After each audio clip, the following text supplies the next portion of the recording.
এটা হচ্ছে পার্ট 3। তো তোমাদের দেখাবো ওই মন্দিরটা যেখানে কচ্ছপ আছে। চলো তোমাদের দেখাবো। এখানে আমরা মন্দিরে চলে এসেছি, তোমাদের মন্দিরটা দেখাচ্ছি। এটা একটা শিব ঠাকুরের মন্দির, ভোলেনাথ। আর এটা কালী ঠাকুরের এখানে একটা মন্দির আছে। যে বানিয়েছে সে মারা গেছে এখন, তার জন্য কিছু কাজ বন্ধ হয়ে রয়েছে।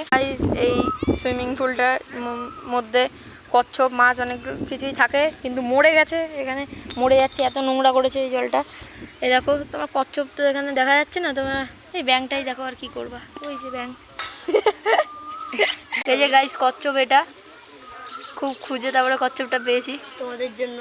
এই যে গাইস দেখো তোমরা কচ্ছপ, দেখো গাইস কত মাছ মরে গেছে, আর এখানে মাছটাও মরে গেছে গাইস। কচ্ছপটা দেখো তোমরা, মানে মিডিয়াম সাইজের কচ্ছপ। এই এটা করেছে তার, এই যে এটা সমাধি, নাম হলো তাপস। এখানে মহাদেব বসে আছে চারিদিক দিয়ে জলে, এখানে কিছু নেই। তো হ্যালো গাইস, টাটা।